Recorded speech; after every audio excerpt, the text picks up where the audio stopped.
الله الرحمن الرحيم. الرحمن علم القرآن خلق الإنسان علمه البيان. وقال تعالى: وأما من خاف مقام ربه ونهى النفس عن الهوى فإن الجنة هي المأوى. حاضرین گرامی، جس نازک دور سے ہم اور آپ گزر رہے ہیں، جن خطرناک احوال کا ہماری زندگی میں واسطہ اور سامنا ہے، وہ کوئی پوشیدہ اور چھپی ہوئی بات نہیں ہے۔ ہر آدمی کسی نہ کسی لائن سے، کسی نہ کسی وجہ سے اور کسی نہ کسی سبب سے پریشان ہے۔ پریشانی کی وجہ صرف اور صرف یہ ہے کہ انسان کی زندگی کے اندر دین نہیں ہے۔ اگر انسان کی زندگی کے اندر دین ہوتا، شریعت کا پاس و لحاظ اگر اس کو ہوتا، اگر اس کے مطمح نظر یہ بات ہوتی کہ 24 گھنٹے اللہ تعالیٰ مجھ کو دیکھ رہا ہے، تو انسان اللہ حوالی کرتا، اللہ کے نبی کے روشن طریقے پر چلتا۔ لیکن آج ہماری زندگی کے اندر حقیقی دین نہیں ہے۔ ظاہری طور سے تو ہم مسلمان نظر آتے ہیں، لیکن ذہنی اور دماغی طور سے جو ہمارا دین اور ہمارا مزاج ہونا چاہیے وہ نہیں ہے۔ اس لیے اکثریت لوگوں کی پریشانی کے عالم میں ہے۔ اللہ کے احکام کو ہم فراموش کریں گے تو دنیا کے اندر بھی بے سکونی ہوگی اور آخرت کے بارے میں بھی، آخرت کے اندر بھی۔ الا بذکر اللہ تطمئن القلوب، سنو اللہ کی یاد سے ہی، اللہ کے ذکر سے ہی لوگوں کو اطمینان ملتا ہے، دلوں کو اطمینان ملے گا۔ دلوں کو قرار اور سکون اگر حاصل ہوگا تو وہ اللہ کی یاد سے ہوگا۔ جوانی کے اندر جب ہاتھ پاؤں مضبوط ہوتے ہیں تو انسان یہ سوچتا ہے اور شیطان اس کے ذہن میں یہ بات ڈال دیتا ہے کہ ابھی تو ہماری عمر 30 سال کی ہے، ابھی تو ہم 30 سال کہیں گئے ہی نہیں، آگے چل کر کے ہم اللہ سے اپنے گناہوں کی معافی کرا لیں گے، اللہ بڑا غفور الرحیم ہے۔ شیطان ایسے سبز بات دکھا دیتا ہے، ایسی باتیں اتنی خوبصورتی کے ساتھ دلوں کے اندر ڈال دیتا ہے کہ وقت کا نوجوان اللہ کے روشن احکام کو فراموش کر دیتا ہے، بھلا دیتا ہے۔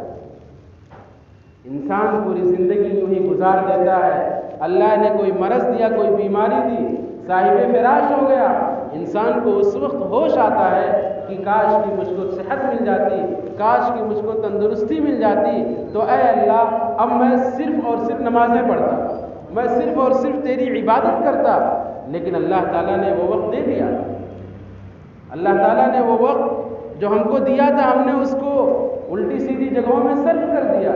اسی لیے آتا ہے قیامت کے دن، جب تک انسان سے 5 چیزوں کے بارے میں سوال نہیں کر لیا جائے گا اور انسان اس کا جواب نہیں دے دے گا، اس کے قدم وہاں سے ہٹ نہیں سکیں گے۔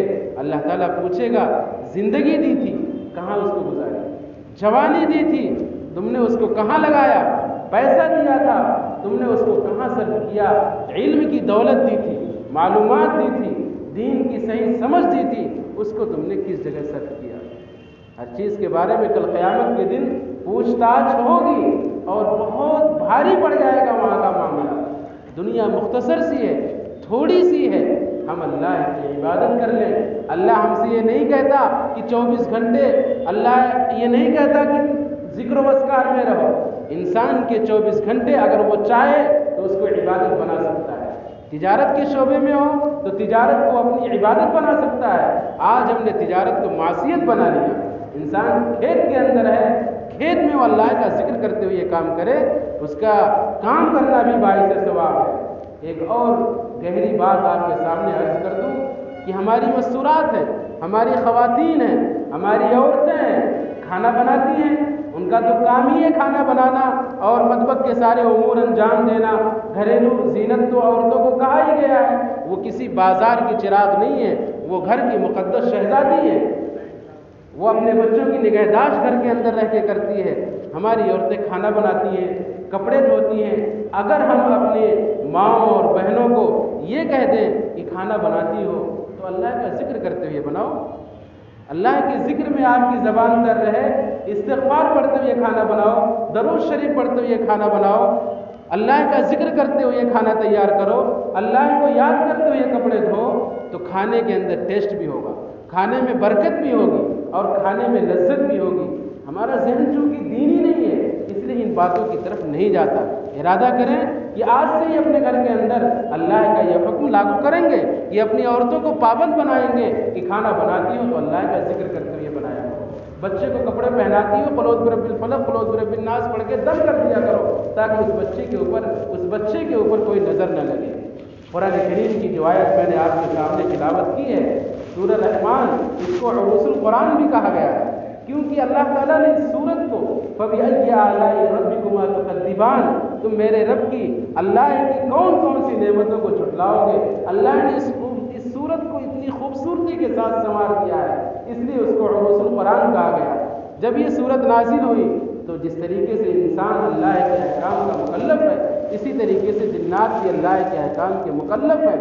حضرت عبداللہ بن مسعود رضی اللہ تعالیٰ عنہ حضور اکرم صلی اللہ علیہ وسلم کے ساتھ تھے۔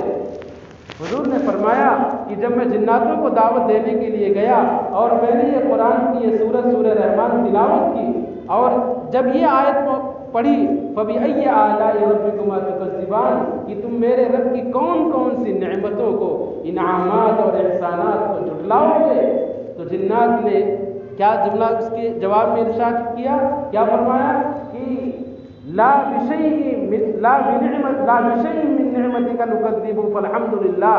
جنات نے یہ کہا کہ اے اللہ ہم تیری کسی بھی نعمت کو جھٹلا نہیں سکتے، ساری تعریفات اور ساری حمد و ثنا تیرے لیے۔ اتنا خوبصورت جواب دیا جنات نے، وما خلقت الجن والانس الا لیعبدون، اللہ نے انسانوں کو بھی اور جناتوں کو بھی اپنی عبادت کے لیے بنایا ہے۔ تو میں یہ کہہ رہا تھا کہ انسان کو کچھ نہیں کرنا ہے، اپنی نیتوں کو موڑنا ہے۔ کھانا بنانا ہو، تجارت کرنی ہو، تجارت کے اسلام نے طریقے بتلائے ہیں، اصول و ضوابط بتلائے ہیں۔ آج کل تو تجارت میں جتنا بڑا کوئی آدمی دھوکے باز ہوگا وہی اتنا بڑا آدمی تاجر کہلائے گا، کیوں؟ بڑا چالاک ہے، بڑا چتر ہے۔ انسان دھوکہ دینے کو اپنا ہنر اور خوبی سمجھتا ہے، جبکہ تجارت ایمانداری کے ساتھ، خوش اخلاقی کے ساتھ، دوسرے کے نقصان کا خیال رکھتے ہوئے کرنی چاہیے۔ اگر ہم ایسی تجارت کریں گے، التاجر الصدوق یوم القیامت مع الانبیاء والصدیقین والشہداء والصالحین، کہ سچا اور ایماندار تاجر کل قیامت کے دن نبیوں کے ساتھ ہوگا، صدیقین کے ساتھ ہوگا، اللہ کے راستے میں اپنی جان نچھاور کرنے والے شہداء کے ساتھ ہوگا۔ کتنی بڑی سعادت کی بات ہے۔ آج ہماری تجارتوں کے اندر، ہمارے بزنس کے اندر جھوٹ، دھوکہ، دوسرے کا نقصان، ناپ تول میں کبھی رچ بس گئی ہے۔ سنت کوئی الگ چیز نہیں ہے، سنت کے لیے باضابطہ آپ کو کچھ کرنے کی ضرورت نہیں ہے۔ آپ جو کام کریں اس میں یہ دیکھ لیں کہ نبی کا کیا طریقہ ہے۔ شادی بیاہ کا مسئلہ ہو، اس میں دیکھ لیں کہ ہمارے نبی نے اپنی 4 بچیوں کی شادی کی ہے، کتنی سال کی شادی کی ہے۔ لوگ کہتے ہیں کہ اس وقت تھا نہیں، یہ بڑا عجیب و غریب اور دل کو چھیلنے والا اور دل کو چیرنے والا دل تراش ان کا جملہ لگتا ہے۔ اللہ تعالیٰ نے اپنے حبیب سے تو یہ فرمایا تھا کہ اگر آپ کہیں تو احد پہاڑ میں سونے کا بنا دوں، ہمارے پاس 1 تولہ سونا ہوتا ہے تو ہم اس کی تعریفیں کرتے کرتے نہیں تھکتے، اور ہم جو ہے فخر و تکبر کے ساتھ بیان کرتے ہیں 1 تولہ سونے کے اوپر، 1 لاکھ روپے کے اوپر گردن فراری کے ساتھ ہم چلتے ہیں۔ حضور سے اللہ نے یہ فرمایا کہ اگر آپ کہہ دیں تو میں وہاں پہاڑ سونے کا بنا دوں۔ جن حضرات نے اس مقدس مقام کی زیارت کی ہے ان کو معلوم ہے کہ مدینے کے ایئرپورٹ سے نکل کے سب سے پہلے جو پہاڑ نظر آتا ہے وہ پہاڑ 10 کلومیٹر کے اندر پھیلا ہوا پہاڑ ہے، اور کہتے ہیں کہ اللہ نے ادھر کہا اور وہ پہاڑ سونے کا بن چکا تھا، لیکن آپ نے کہا نہیں، میں تو مسکینوں کی طرح زندگی گزارنا چاہتا ہوں۔ دنیا کوئی چیز نہیں ہے، 24 گھنٹے اللہ نے ہم کو دیے ہیں۔ کتنی غفلت کی بات ہے اور کتنی بے غیرتی کی بھی بات ہے اور کتنی بیزاری کی بات ہے کہ اللہ نے ہم کو 24 گھنٹے دیے، نماز میں کتنا وقت لگتا ہے؟ 10 منٹ. 5 وقت کی نماز میں 50 منٹ. انسان کے ڈوب مرنے کی بات ہے. ہم سب کو کہیں ڈوب جانا چاہیے. جس اللہ نے ہم کو 24 گھنٹے دیے، ہم اس 24 گھنٹے میں سے اللہ کے لیے 50 منٹ نہیں نکال سکتے. نرم بستروں میں پڑے رہتے ہیں، اے سی والے کمروں میں ہم پڑے رہتے ہیں، ٹیلی ویژن دیکھتے رہتے ہیں. اللہ کا منادی 5 وقت بلاتا ہے. کوئی تھانے دار بلائے، دن میں 100 مرتبہ چلے جائیں گے. کوئی آفیسر بلائے، جا کے لائن لگا دیں گے اور اس کے دروازے پہ پڑے رہیں گے. اللہ کا مقدس منادی اور مبارک منادی کہتا ہے حی علی الصلاح، حی علی الصلاح، حی علی الفلاح. آؤ نماز کی طرف، آؤ کامیابی کی طرف. دنیا کی سب سے بڑی کامیابی ہے کہ انسان مسجد کے اندر اللہ کے منادی کی آواز سن کر کے پہنچ جائے. تھانے داروں کی آوازوں پہ تو ہم پہنچ گئے، لیکن اللہ کا منادی بلاتا رہا اور ہم اپنے نرم نازک بستروں پہ پڑے سوتے رہے. حضرت حسین رضی اللہ تعالیٰ عنہ کربلا کے میدان میں محرم الحرام کا مہینہ آتا ہے، واقعات سنائے جانے لگتے ہیں. لیکن امام حسین نے کیا پیغام دیا تھا؟ کربلا کے میدان میں سارے سروں کو نیزے پہ لٹکا دیا گیا. نماز کا وقت ہوتا ہے، ان کو نماز کی فکر ہو رہی ہے. نماز رسول ہے. اللہ کے حبیب نے یہ فرما دیا کہ جنتی نوجوانوں کے آپ سردار ہوں گے حضرت حسن اور حضرت حسین. لیکن نماز کا وقت ہوتا ہے، نماز کے لیے فوراً ہو جاتے ہیں، وضو کے لیے آگے بڑھتے ہیں. دشمنوں کا تیر ان کو لگتا ہے. بہت غفلت کی زندگی ہے، بہت تغافل ہے. یہ کہاں کس سے جائے؟ اللہ تعالیٰ نے یہ نظام جو چلا رہا ہے، ایمان والوں کی بدولت چلا رہا ہے. یہ جو حالات بن رہے ہیں، یہ ہم حالات کو بنا رہے ہیں. اگر ہم اپنے اعمال دن اور رات کے درست کر لیں تو حالات اللہ تعالیٰ بدل دے گا. اللہ انسان کو اشرف المخلوقات کہتا ہے، اور اشرف المخلوقات میں ایمان والا تو اللہ کے نزدیک بڑا قیمتی ہے.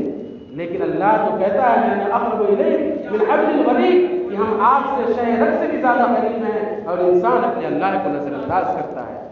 ضرورت اس بات کی ہے کہ اپنے گناہوں کی معافی مانگی جائے، اپنے روٹھے مولا کو منایا جائے، مسجدوں کو آباد کیا جائے، خانقاہوں کو آباد کیا جائے، اور جو بھی گناہ ہوا ہے ہم اس کی معافی طلبی کر لیں. موت سے پہلے اللہ نے وقت دیا ہے. 1 سیکنڈ لگتے انسان کو ایمان سے خارج ہونے میں. 1 سیکنڈ لگتا ہے انسان کو مومن بننے میں، مومن سے غیر بننے میں 1 سیکنڈ لگتا ہے. ہم اپنی زبان سے ایسے الفاظ نکالیں جو قیمتی ہوں اور دوسروں کے لیے باعث نصیحت اور عبرت ہو. بہت تغافل کی زندگی ہے.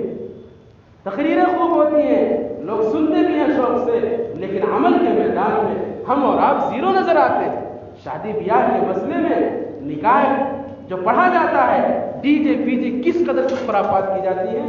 ایک سنت کو ادا کرنے کے لیے کتنی ہزار سنتوں کا جنازہ نکالا جاتا ہے. اللہ کے حبیب صلی اللہ علیہ وسلم نے شادیاں کی، 4 شادیاں کی، کتنی سادگی کے ساتھ شادی کی. حضرت فاطمہ رضی اللہ تعالیٰ عنہا جنتی عورتوں کی سردار.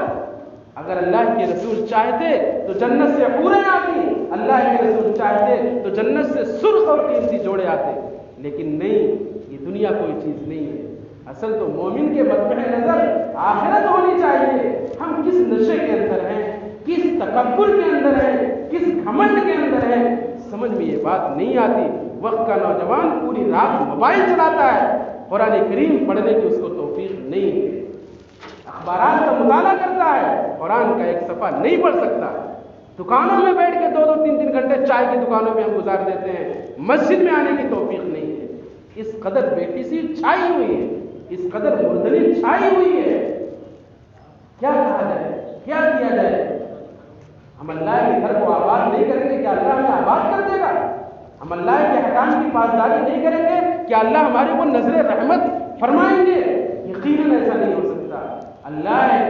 جبھی اللہ کی رحمت جبھی ہوگی جب اللہ کی طرف متوجہ ہوں گے، اللہ کے خوبصورت دین کی طرف ہماری توجہ ہوگی، اسی وقت اللہ رب العزت ہماری طرف متوجہ ہوں گے. وقت ہے میرے محترم بزرگوں دوستو اپنے گناہوں کی معافی مانگنے کا، اپنے روٹھے مولا کو منانے کا، اپنے ناراض اللہ کو راضی کرنے کا. ابھی بھی ہمارے پاس وقت ہے. اور من الذنب کمن لا ذنب لہ، گناہوں سے توبہ کرنے والا ایسا ہے گویا کہ اس سے گناہ ہوا ہی نہیں. مکاشفۃ القلوب کے اندر امام غزالی علیہ الرحمہ نے ایک واقعہ لکھا ہے کہ بنی اسرائیل کا ایک آدمی تھا، انتہائی عبادت گزار. اللہ نے اس کو دولت دی، اس کے مال میں برکت دی، اور اللہ تعالیٰ نے اس کو اولاد سے بھی نوازا.